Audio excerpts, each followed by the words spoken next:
In this video, I'll discuss lens corrections, camera calibration, and special effects.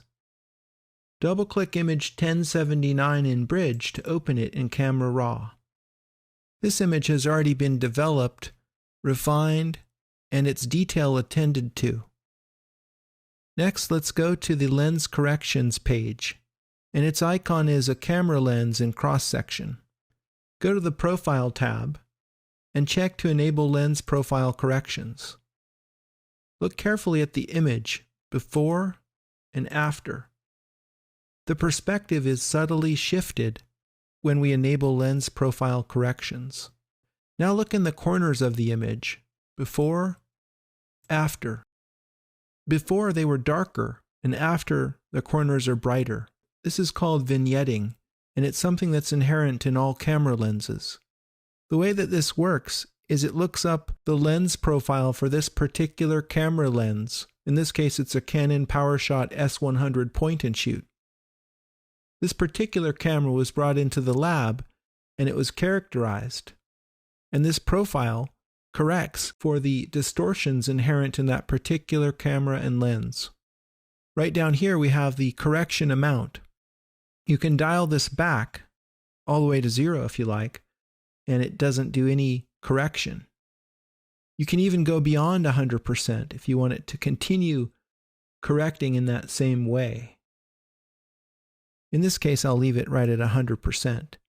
And similarly with vignetting, you can go back down to 0, up to 100, or even beyond if you don't think that the vignetting was corrected quite properly. Next, go to the Color tab. You also have the option to remove chromatic aberration, and this is the color shifting that happens. And this is again characteristic of all camera lenses. To see this, let's zoom into 100% up here on the edge of the roof. You can see a color cast all the way along this edge. And if we check to remove the chromatic aberration, that's almost magically removed. Go to the Manual tab and zoom back out by double-clicking on the hand tool to see the whole image. You can click the A button to apply balanced perspective corrections. It's going to analyze the image in perspective and make a best guess as to what the image should look like if it were corrected so that the perspective lines are horizontal and vertical. The Adjacent button applies only the level correction. This button does level and vertical, and this button does level, horizontal, and vertical. It's a question which one of these looks best for the building. Is it A or is it full? I'm going to go with full. I'll check Show Grid down here, and you can adjust the grid size. And in some cases you might want to rotate the image. I'm going to look here at the outer two columns here and see if I need to rotate it so that those are vertical.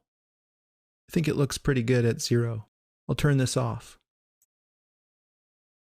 Now if you want, you can also adjust these transforms manually to shift the perspective.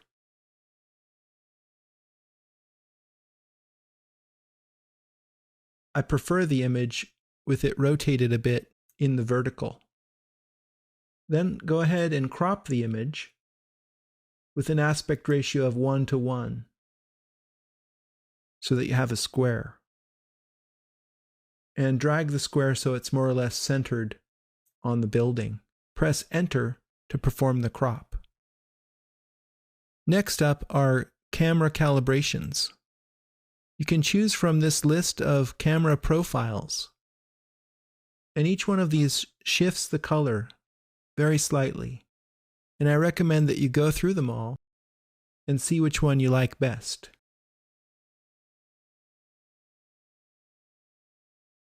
In this case, I think I like the camera neutral best.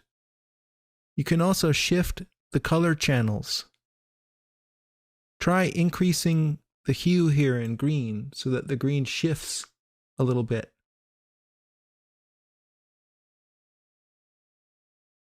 increase the saturation. And what happens is this golden statue appears more gold. Before, after. We can also get a preview by checking this button. Before, after.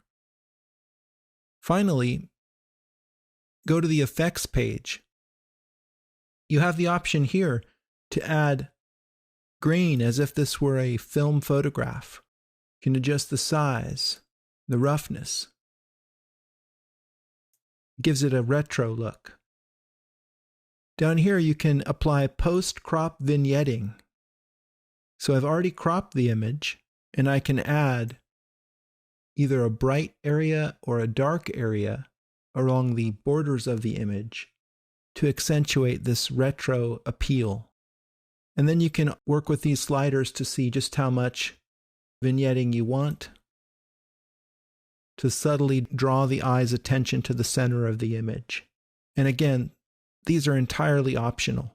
And I would only use these if I was going for kind of a postcard look. But the camera calibration and the lens corrections are something you can do in every image.